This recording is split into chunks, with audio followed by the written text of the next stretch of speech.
नमस्कार। दीपावली की तैयारियां जोरों शोरों पर चल रही हैं।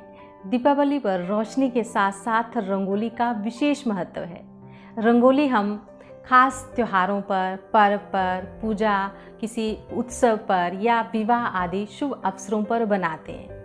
रंगोली को लाल गेरू रंग से, चावल से, आटे से या सूखे हुए प्राकृतिक रंगों से बनाया जाता है।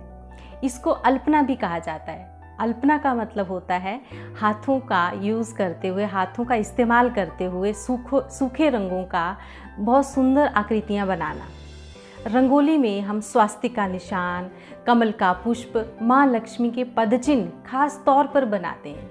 ये माना जाता है कि दीपावली के दिन माँ लक्ष्मी सबके घरों में विचरण करती हैं और उनके पदचिन्ह इस बात का सूचक हैं।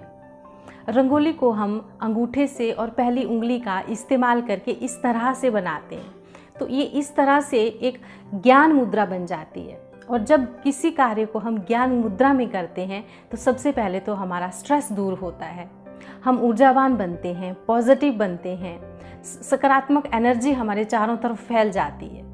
ये भी माना जाता है कि रंगोली से मेहमान और भगवान दोनों ही खुश हो जाते हैं। एक पौराणिक कथा के अनुसार एक बार भगवान शंकर हिमालय दर्शन के लिए चले गए, पार्वती माता से ये कहते हुए कि जब मैं घर लौटूं तो मुझे घर और आंगन मन को प्रसन्न करने वाले मिलने चाहिए, और अगर ऐसा ना हुआ तो मैं वापस लौट जाऊंगा। इतना कहकर वो चले गए। माँ पार्वती ने घर की साफ सफाई की, घर की पुताई की गोबर से, और घर अभी सूखा भी नहीं था कि भगवान शंकर के वापस आने की सूचना उनको मिल गई।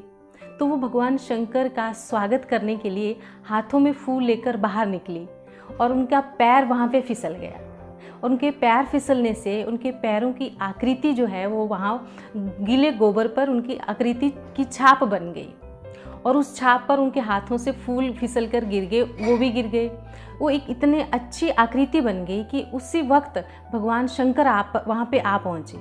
उन्होंने उस आकृति को देखा और वो मंत्रमुग्ध हो गए और प्रसन्नतापूर्वक कहने लगे कि जिन जिन घरों में रंगोली से सुंदरता बढ़ेगी उन घरों में मेरा वास होगा, समृद्धि का, खुशहाली का, सौभाग्य का वास होगा।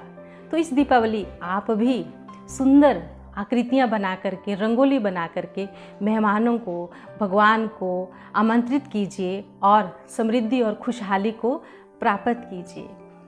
धन्यवाद।